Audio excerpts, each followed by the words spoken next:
मित्रों नमस्कार। स्वागत है आपका वैभव क्लासेज में। आज इंटरमीडिएट की बोर्ड परीक्षा यानी 24 मार्च को जो आज परीक्षा हुई है, जिसका पेपर कोड 302 डीपी था, सामान्य हिंदी का पेपर है। इस पेपर का रिव्यू मैं आपको देने वाला हूं। ये कक्षा 12 का पेपर है। आइए देखते हैं इसका पहला प्रश्न खंडका का। पहला प्रश्न है, डिप्टी कलेक्ट्री के लेखक हैं, तो इसका सही उत्तर है अमरकांत। इसका सही उत्तर अमरकांत।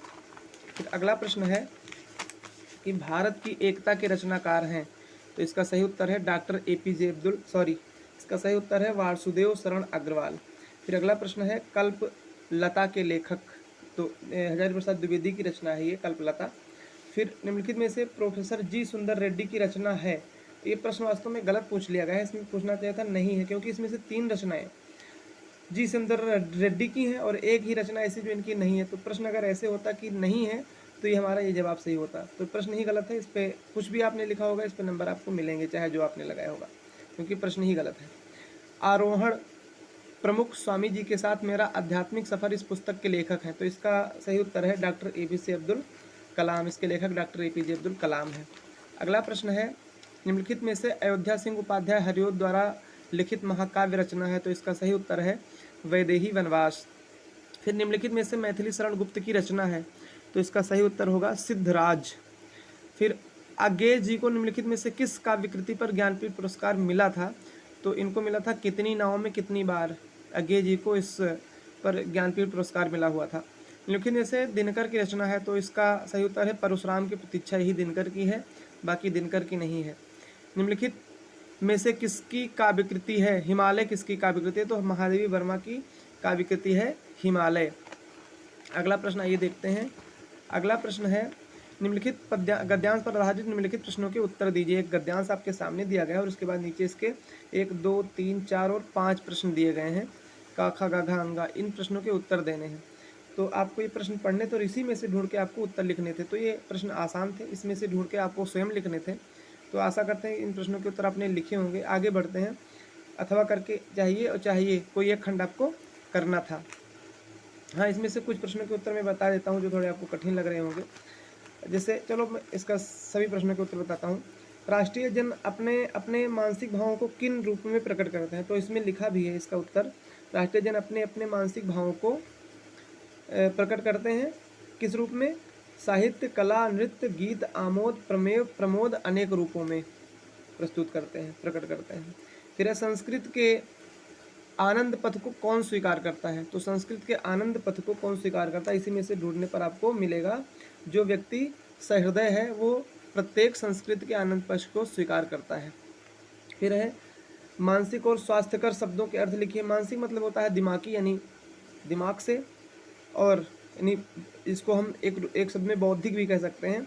और स्वास्थ्यकर मतलब होता है स्वास्थ्य हेतु, स्वास्थ्य के लिए। रेखांकित अंश की व्याख्या आप अपने हिसाब से लिखे होंगे, सबके लिखने का अलग तरीका होगा, तो इसका मैं नहीं बताऊंगा। और इस पाठ का शीर्षक और लेखक का नाम आप स्वयं ढूंढिएगा, स्वयं आपने जो लिखा हो। फिर है रमणीयता और नित्य नूतनता, ये एक गद्यांश है और उसके नीचे भी कुछ प्रश्न दिए गए हैं, इनके उत्तर आपको लिखने हैं। नित्य नूतनता का क्या सूचित करती है, तो इसका सही उत्तर होगा, इसी में से ढूंढ कर आपको लिखना था। तो नित्य नूतनता किसी भी सर्जक की मौलिक उपलब्धि की प्रामाणिकता सूचित करती है।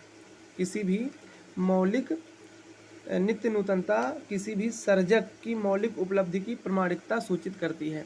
इसका सही उत्तर ये होगा। अब अगले प्रश्न पे बढ़ते हैं। अगला प्रश्न इसमें है, युग चेतना की सशक्त अभिव्यक्ति का साधन क्या है, तो इसका सही उत्तर इसमें मिलेगा इसी गद्यांश में।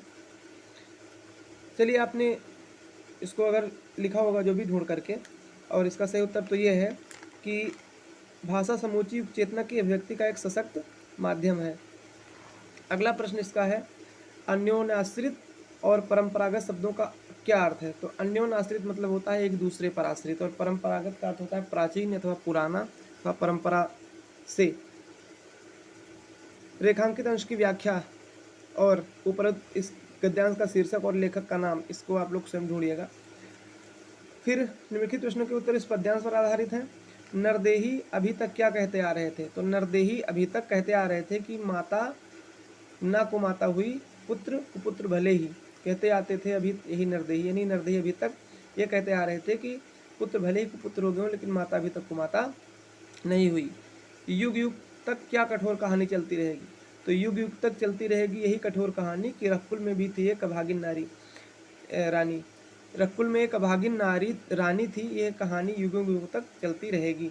गात्र और परमार्थ शब्दों का अर्थ, तो गात्र माने होता है शरीर और परमार्थ मतलब होता है दूसरों के हित के लिए। फिर रेखांकित अंश की व्याख्या और कवि और शीर्षक का नाम आप लोग स्वयं लिखिएगा या फिर लिखे होंगे। ये मनुष्य जो सृष्टि का श्रृंगार पद्यांश और इसका उत्तर देना है नीचे लिखे प्रश्नों के। इस सृष्टि में मनुष्य का क्या महत्व है? तो ये इस सृष्टि में मनुष्य का महत्व कुछ इस प्रकार है कि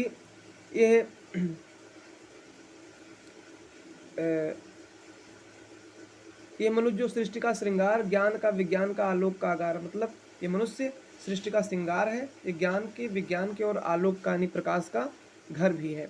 आगार माने होता है घर।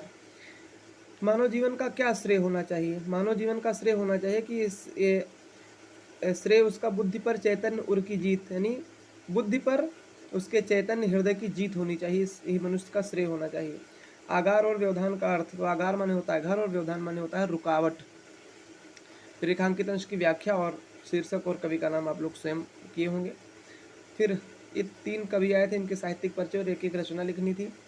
फिर ऐसे कवि भी थे, ये 3 लेखक थे और 3 कवि थे।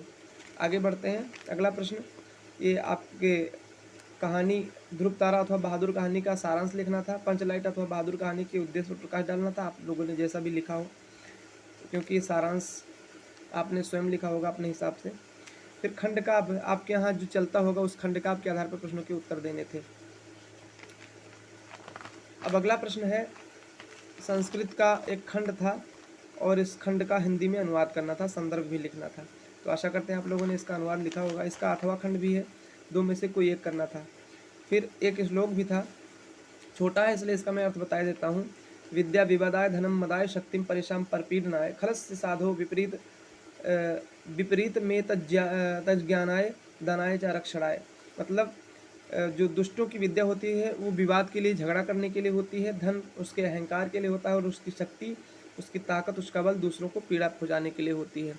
जबकि साधुओं का, सज्जनों का ज्ञान दूसरों को ज्ञान देने के लिए, और उसका धन दूसरों को दान देने के लिए, और उसकी शक्ति दूसरों की रक्षा करने के लिए होती है। दोनों में अथवा यह है, इसमें से कोई एक करना था। फिर निम्नलिखित मुहावरों लोकोक्तियों में से किसी एक का अर्थ लिखना था। तो अपने पैर पर खड़े होने का मतलब होता है स्वावलंबी होना। आपने अपने हिसाब से इसका वाक्य प्रयोग किया होगा। मक्खन लगाना माने होता है चापलूसी करना। सावन हरे न भादो सूखे का अर्थ होता है सदैव एक जैसा रहना। निम्नलिखित शब्दों के संधि विच्छेद का सही विकल्प चुनना है। तो अंतरात्मा का सही संधि विच्छेद है अंतःधनात्मा। इसमें कुछ बच्चों ने अंतरात्मा लगा लिया होगा, तो इसका सही उत्तर अंतःधनात्मा ही है, ध्यान रखिएगा। अगला प्रश्न है कि नरेंद्र का सही संधि विच्छेद है। तो नरेंद्र का सही संधि विच्छेद होगा नर धन इंद्रा बराबर नरेंद्र, बाकी सब गलत है, यही एक सही है।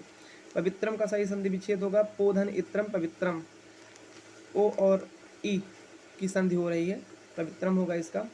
फिर विभक्ति और वचन पहचानना था। आत्मना शब्द में विभक्ति और वचन, तो इसका सही उत्तर है तृतीय विभक्ति एक वचन। नामानि शब्द में विभक्ति और वचन ढूंढना था, तो इसका सही उत्तर है सप्तमी विभक्ति और एक वचन है इसमें। फिर अगला प्रश्न है, निम्नलिखित शब्द युग्मों का सही अर्थ चयन करके लिखिए। अभय उभय, अभय माने होता है निडर, जिसको कोई भय ना हो। उभय माने होता है दोनों, तो निडर और दोनों इसका सही विकल्प होगा। अंश और अंश, इसका सही उत्तर है भाग और किरण। अंश माने होता है भाग, अंश माने होता है किरण, तो भाग और किरण इसका सही विकल्प होगा। फिर निम्नलिखित में से किसी एक शब्द के 2 अर्थ लिखने थे। मैं तीनों का बता दे रहा हूँ। काल माने होता है समय, काल माने मृत्यु। चपला माने होता है बिजली या विद्युत, और चपला माने लक्ष्मी भी होता है। नाग माने विषधर सर्प, या फिर नाग माने हाथी भी होता है। अब जिसकी गणना न की जा सके के लिए एक शब्द होगा अगणित, अगणनीय। कुछ लोग इसका उत्तर अगणित मान रहे हैं, मेरे हिसाब से इसका उत्तर होगा अगणनीय। जंगल की अग्नि, इसको बोलते हैं दावाग्नि, यानी दावाग्नि या दावानल, इसको बोलते हैं जंगल की अग्नि को। फिर अगला प्रश्न है, इन वाक्यों को शुद्ध करके लिखना था। यह किताब 5 रुपए की है, तो इसका शुद्ध रूप होगा इस किताब का मूल्य 5 रुपए है। तुलसीदास पक्के ईश्वर के भक्त थे, तो इसका सही उत्तर इसका सही होगा तुलसीदास ईश्वर के सच्चे भक्त थे। इलाहाबाद जाने के अनेकों रास्ते, इसका सही उत्तर होगा इलाहाबाद जाने के अनेक रास्ते हैं। फिर वीर अथवा हास्य रस का लक्षण और उदाहरण लिखना था, तो वीर रस का अस्थायी भाव होता है उत्साह। जब ये उत्साह नामक अस्थायी भाव विभाव, अनुभाव और संचारी भावों से संयोग करता है तो वीर रस की निष्पत्ति होती है। उदाहरण इसके बहुत से हैं, आपने अपने हिसाब से जो भी लिखा वही सही।